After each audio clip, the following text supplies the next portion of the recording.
पूजनीय संत समाज देवी और देवता सुने समझे विचार करे और अपना कल्याण करे।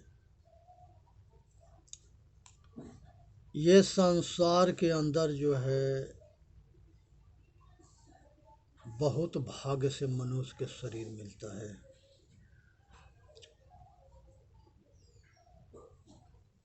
बड़ी भाग मानुष तो न पावा, सुर दुर्लभ सत ग्रंथन गावा। साधन धाम मोक्ष कर द्वारा, पाई न जहि परलोक समारा। सो परत्र दुख पावई, सिर धुनि धुनि पछताय। काल ही कर्म ही ईश्वर ही, मिथ्या दोष लगाए। हे भाई, अपने कर्म को देखो, किसी के दोष मत लगाओ, न काल के, न कर्म के, न भगवान के, न दुनिया के। साफ शब्द में कहा गया है, ना काहू के सुख दुख दाता, निज कृत कर्म भोग सुन भ्राता। कोई किसी के सुख दुख देने वाला ना है। सतगुरु कबीर साहब कहते हैं कि 6,96,000 महीने एक जीव पर होए। जीव जीव को जान जाए, अपने दुख के जैसे दूसरे के दुख के समझ ले। इसीलिए ये वेद में भी आया है, 4 वेद 6 शास्त्र में बात मिली है दो। दुख देत दुख होता है, सुख देत सुख हो। जैसा बोओगे वैसा काटोगे। इसलिए अच्छे कर्म करो, अच्छा पर्व अपना कल्याण करो, इसमें मानव जाति के हित है। ये चेतन आत्मा जो है, यह असंख्य जो है घट घटवासी है। सब घट मेरा साइया, सब घट घट में रमने वाला चेतन आत्मा परमात्मा है। इसको जो है परमात्मा समझ करके सेवा करो, और हकीकत में यही परमात्मा है। एक जैसे सबको भूख प्यास लगता है। ये चीज को सबको एक जैसे सुख दुख होता है। सब अपने कर्म से अपना कल्याण कर सकते हैं। सभी के जो है भाव को जानो, सबके कद्र करो, सबके मर्यादा रखो। भगवान जो है भाव में होते हैं, जो सबके सम्मान करता है, सबके आदर करता है, सबके सेवा करता है। तो इस शरीर के 4 अवस्था है, कुमार अवस्था, बाल्य अवस्था, जवानी अवस्था, बुढ़ापा अवस्था। संसार में सबके 4 अवस्था से गुजरना है, और बुढ़ापा कठिन गुजरता है, क्योंकि आँख कमज़ोर होता है, कान से कम सुनाई देता है, दांत टूट जाते हैं, बुद्धि कमज़ोर हो जाता है, शरीर कमज़ोर होता है, इंद्रियाँ स्थिर हो जाती है। तो उस समय किसी से कुछ कहो, उसके मर्जी करेगा तो करेगा, ना मर्जी करेगा ना करेगा। तो इसलिए बुढ़ौती में जान के अनजान बन के रहो, देख के अनदेख बन कर के रहो, सुन के अनसुन हो कर के रहो। क्योंकि बुढ़ौती जो है सुखमय तबे कटेगा जब तुम बाबा और दादा बन जाओगे। बाबा के मतलब होता है कि वो शांत हो जाए, दादा के मतलब होता है कि देवता हो जाए। जितने संसार के अंदर देवता हैं, जितने बाबा दादा हैं, सबको शांत होना पड़ता है, तब बुढ़ौती ठीक में कटता है। इसलिए अपने शक्ति के सहन करना सीखें, और बच्चों के संग मेल बना करके रखें। संसार के अंदर जो हम बोएंगे वही काटेंगे।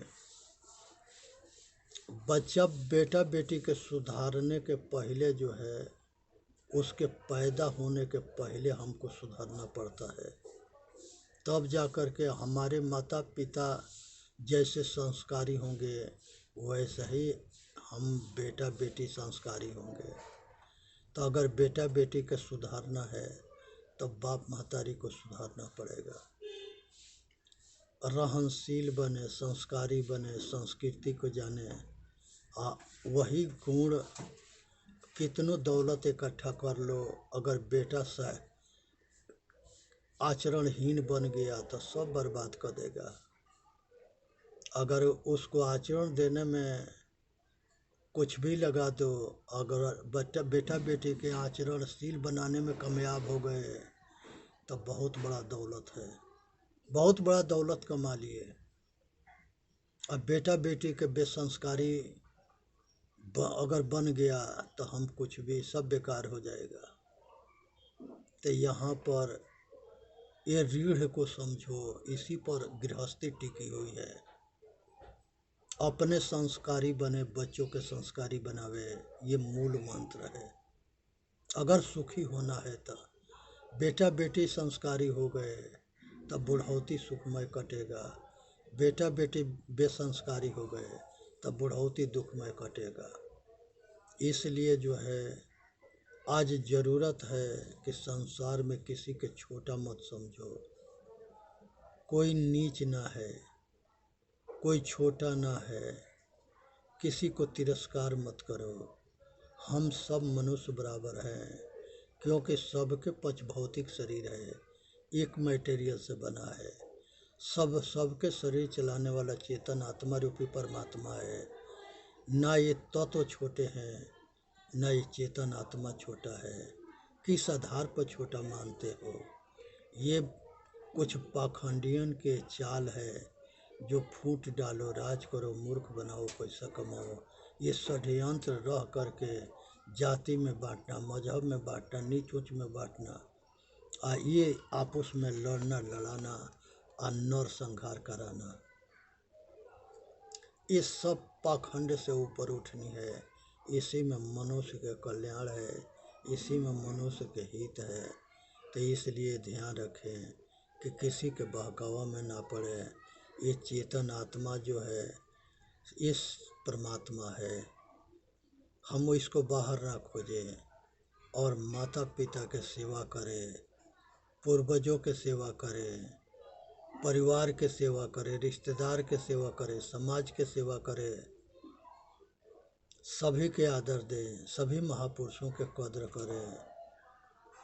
पक्षपाती जो होता है वो अपने गुरु के भगवान बताता है, अपने मजहब के मोक्ष के ठेकेदारी कहता है कि हमारे संप्रदाय में मोक्ष होगा, दूसरे संप्रदाय में नरक होगा। ये पक्षपातियों के बोल है, ऐसा ना बोलना है। सभी महापुरुष आदरणीय थे, सभी जहाँ तक ले जो जाने वो बताए, उसमें जो अच्छा है उसे अपना लेना, जो नहीं समझ में आता है वो महापुरुषों से समझ लेना। पहले महापुरुष थे, आज हैं, आगे भी रहेंगे। संत गुरु हमेशा रहते हैं, लेकिन किसी के दोष के मत देखो। देखना है तो गुण के देखो, दोष देखना है तो अपना दोष देखो। एक एक करके दोष के छोड़ते जाओ और गुण के अपनाते जाओ, यही कल्याण मार्ग है। इसी में भलाई है, इसी में सब सुख शांति है। इसलिए विचार करके और समझ करके अपना कल्याण करना है। ये संसार के अंदर जो है ये ध्यान रहे कि हम जो है सेवादार बन करके सेवा करनी है। किसी के सेवा करके एहसान न दिखाना है कि किसी को हम खिला दिए, किसी को पिला दिए, किसी के जो है कुछ भी कर दिए। संसार के अंदर जो दौलत होता है वो दौलत जो है, ये संसार के अंदर बेटा बेटी जो है यही दौलत है। ये दौलत को समझो। पशु धन होता था, पुत्र धन होता था, परिवार धन होता था। ये धन हमारे पूर्वज माने गए हैं। जिसके जिसके जिसके जिसके पुत्र ना है, पुत्री ना है, धन ना है, गाँव ना है, वो सब विवश लाचार मजबूर हैं, दुखी हैं। इसलिए समझना है और सबके जो है सेवा करनी है और दास बन करके सेवा करनी है, अपने कर्तव्य के पालन करना है। इसी में मनुष्य जाति के हित है और इसी में सबके हित है। यहाँ पर संसार के अंदर जो है मनुष्य अपने भाग्य के विधाता स्वयं है और ये अपना कल्याण भी करता है, दूसरे के भी कल्याण करता है। संसार के अंदर जो है मनुष्य जो है बहुत बड़ा जो है शक्तिशाली है। मनुष्य जो है सबसे बड़ा शक्तिशाली है और वो अपना कल्याण कर सकता है। इसलिए जो है मनुष्य जो है इस चीज़ को समझ करके अपना कल्याण करे कि ये चेतन आत्मा जो है यही परमात्मा है, सब घट घट में यही है, सारे खेल इसी के हैं और तबे जाके हमारा कल्याण होगा जब हम सबके कल्याण के लिए काम करेंगे। ये जीव जो है ये बंधन में आता है तो दुखी होता है, बंधन से मुक्त होता है तो सुखी होता है। ये चेतन आत्मा जब अपने आप के जानने लगता है, चेतने लगता है तो ये अपना कल्याण करने लगता है, अपने बंधन और मोक्ष को समझने लगता है। जब ये समाज के सेवा करता है, माता पिता अतिथि के सेवा करता है, संत गुरु के सेवा करता है तो ये जो है ऊपर उठने लगता है, ये आत्मा हो जाता है। यही जो है सतगुरु संत ऋषि मुनि महर्षि महापुरुष बनता है तो यही परमात्मा हो जाता है। यही जो है संसार के अंदर ईश्वर अंश जीवय अविनाशी अचेतन अमर सहज सुख राशि तब माया बस भयहु गोसाई अनाचस नर मर कटके नहीं। जड़ चेतन के ग्रंथि पड़ गई है, ग्रंथि के मतलब कि समझ में ना आता है कि जड़ क्या है, चेतन क्या है। जड़ प्रकृति है जिसके पास ज्ञान ना है, जिसको पंच महाभूत कहते हैं। पृथ्वी है, जल है, वायु है, आकाश है। जल, पृथ्वी, जल, अग्नि, वायु, आकाश, ये 5 तत्व जड़ है। सूरज, चांद, तारागण, ये 5 3 8 हो गए, ये 8 जोड़ है। ये 8 के जो जानता है वो चेतन आत्मा है और वो घट घट वासी है। यही जो है बंधन में आता है तब संसार के दास हो जाता है, बंधन के त्याग कर देता है तो ये संसार के स्वामी हो जाता है। एक राजा था तो राजा जो है एक दूसरे राजा के यहाँ चढ़ाई करने जा रहा था। रास्ता में एक भिखारी जो है कुछ बांट रहा था तो उसने वो राजा को भी भिखारी समझ करके एक मुट्ठी बांट दिया। राजा जो है उसको वो कहा कि ए बाबा, ये तुमको दिखाई ना देता है कि हम राजा हैं, तो हमके जो है क्या दे रहा है।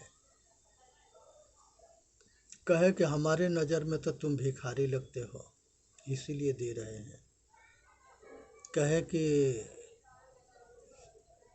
राजा उतरा, उस बाबा से जो है पूछा कि बताओ हम कैसे भिखारी हैं।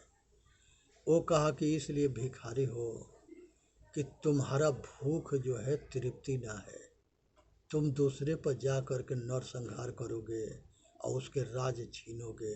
तुम राजा होता तो तुम्हारी संतुष्टि ना होती, तुम आज दलिद्र हो, भिखारी हो, तभी न दूसरे राज के छीनने जा रहे हो। राजा के खोपड़ी में समझ में बात आ जाता है। राजा के कुछ संस्कार उदय होता है, वो महात्मा के पैर पकड़ लेता है, वहाँ से लौट जाता है, वो महात्मा के अपने राज में ले जाता है, अपना गुरु बनाता है, उनके सेवा करता है, उनके संरक्षण में रह करके शासन करने लगता है। एक दिन निर्मोही बन करके अपना मोक्ष को प्राप्त करता है। तो ये चीज़ को समझना चाहिए, विचार करना चाहिए कि मनुष्य अपना भाग्य के विधाता स्वयं है। जब सुधरेगा तो अपना कल्याण करेगा, बिगड़ेगा तो अपना पतन करेगा। संगत के दोष बहुत बड़ा होता है। गलत आदमी के संगत करेगा तो अपना पतन करेगा, अच्छा के संगत करेगा तो अपना कल्याण करेगा। इसलिए संगत अच्छा करनी चाहिए। संगत से गुण होता है कि कुसंगत से गुण जाए। बांस फांस के मिश्री एक भाव बेचाए। मिश्री में एक लकड़ी होता है, वो भी मिश्री के रेट में बिकता है। मिठाई के डब्बा गत्ता के होता है, तो मिठाई के रेट में वो डब्बा भी बिकता है।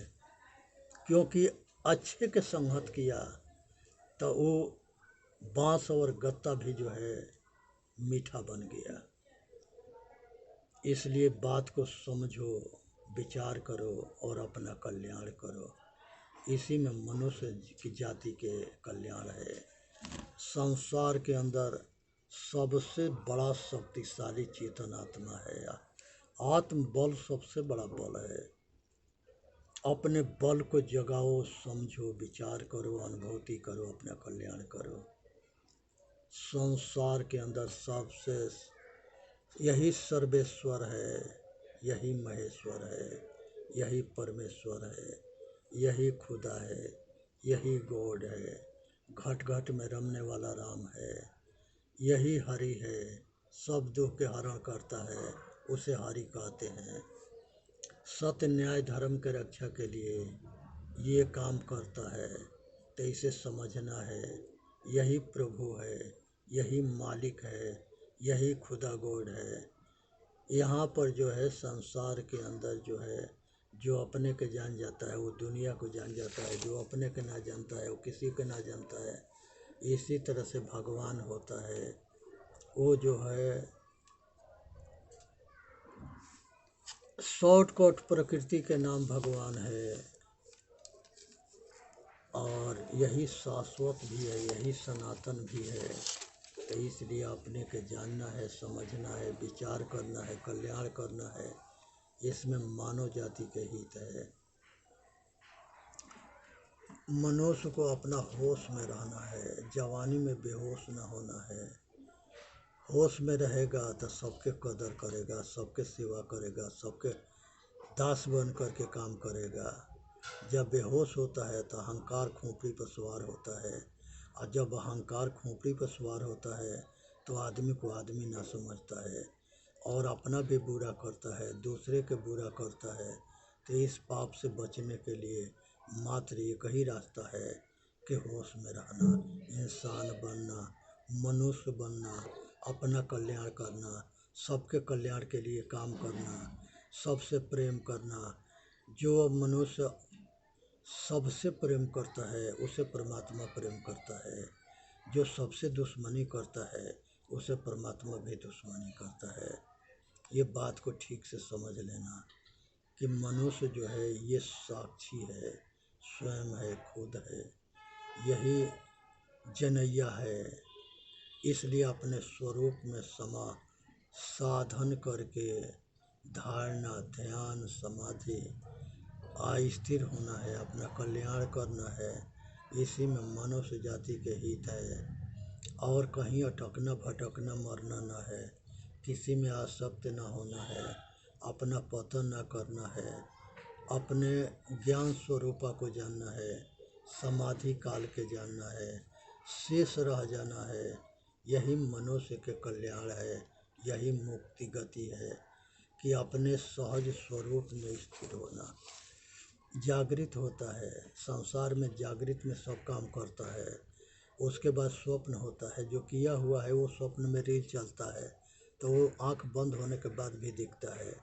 वो कुछ आधा सोता है, आधा जगता है, अर्ध निद्रा होता है। उसके बाद से जब ये गहरी निद्रा में सोता है तो उस समय अचेत हो जाता है।